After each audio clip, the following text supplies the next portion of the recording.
U.S. scientists saw Roswell extraterrestrial alien survivor who revealed that they live underground. Isn't that something?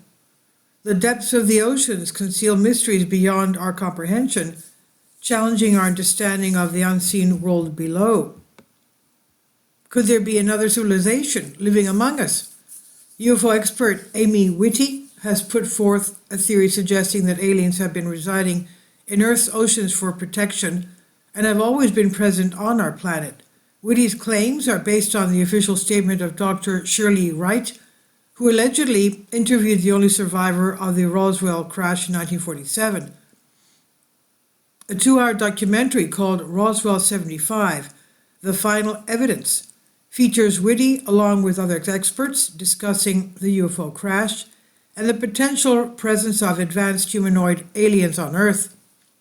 And in the documentary, Dr. Wright mentioned that the aliens inquired about human exploration inside the ocean, and they asked how far into the ocean the humans traveled. Dr. Shirley Wright, a former colleague of Albert Einstein, stated that she interviewed aliens found at the Roswell crash site in 1947. She noted that aliens are actually just humans, but an advanced form.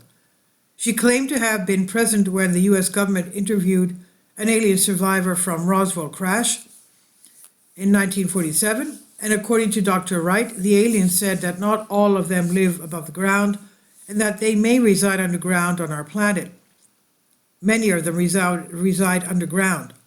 In 1993, an interview with Dr. Shirley Wright was made public where she claims to have witnessed examination of the Roswell UFO crash debris and encountered 9 alien bodies. The interview reveals detailed descriptions of their alien physical characteristics, their suits, and their apparent ability to survive in Earth's atmosphere, while also highlighting the limited information they were willing to disclose about their lifestyle and reproductive methods.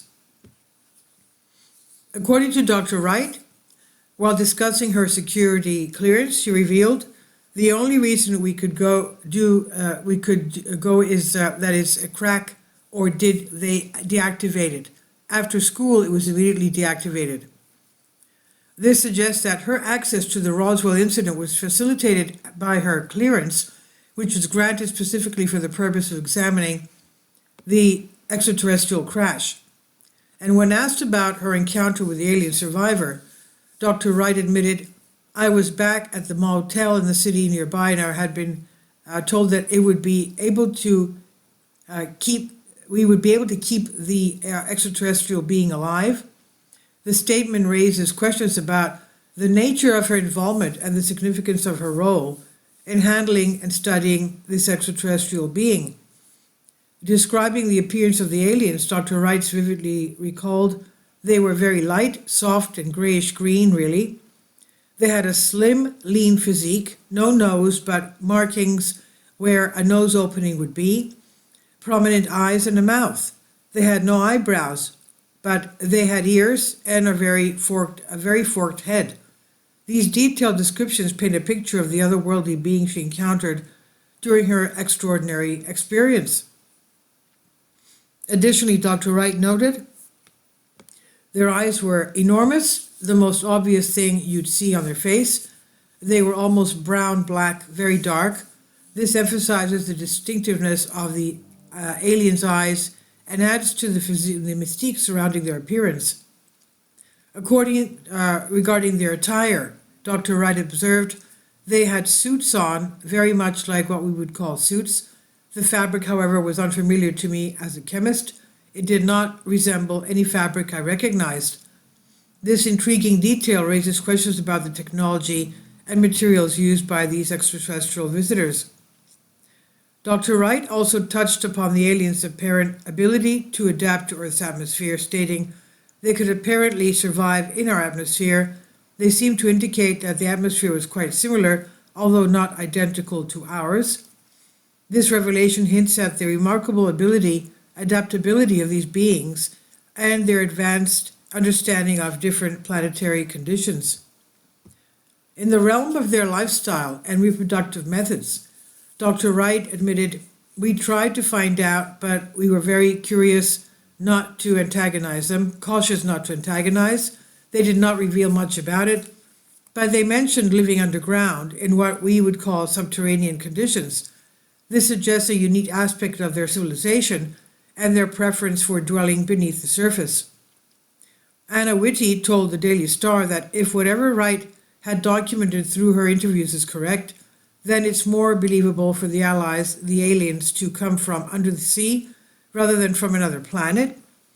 If what Shirley said is right, it's more likely that aliens come from somewhere under the sea or caves or something like that rather than another planet. It makes sense because there's a lot of evidence on the planet that there has been a massive cataclysm every few thousand years, Woody said.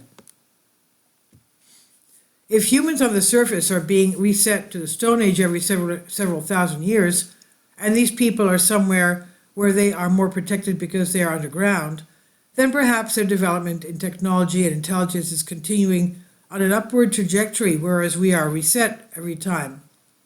It's also possible that maybe they are not beings at all, but they can make you think you're seeing what you are not seeing, she added. And Whitney's theory of aliens beings underwater entities is supported by several incidents and testimonies.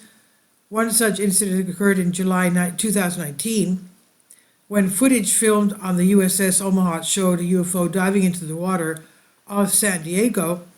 No wreckage or recovered craft were found.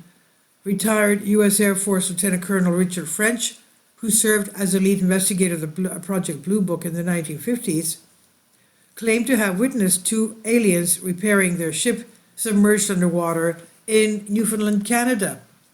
French testified about his experiences in front of a former member of Congress at the Citizens' Hearing in 2013, stating that he saw the aliens and their crafts below the water surface. He described clear water that allowed him to observe the beings and their activities. Despite his role as a UFO debunker, French confirmed that it was a UFO sighting involving extraterrestrials. Other accounts support the idea of extraterrestrial presence in the ocean. Former gunner's mate John Bowman, stationed on the USS Carl Vinson in 2010, reported seeing a tic-tac shaped UFO underwater. He described a solid object that rapidly collapsed and disappeared as it descended into the depths. There have also been encounters with unidentified submerged objects, USOs. The crew of a Soviet submarine witnessed 6 disc-like objects approaching their vessel at high speeds. Unable to escape, they were forced to surface. Through the periscope, they observed the objects emerging from the water and swiftly departing. Classic alien abduction cases also involved encounters with underwater bases. Betty Andra's son Luca, Massachusetts woman, experienced multiple abductions and recalled being taken to a spacecraft flying over the ocean. The craft submerged into the water, entering a tunnel illuminated by light.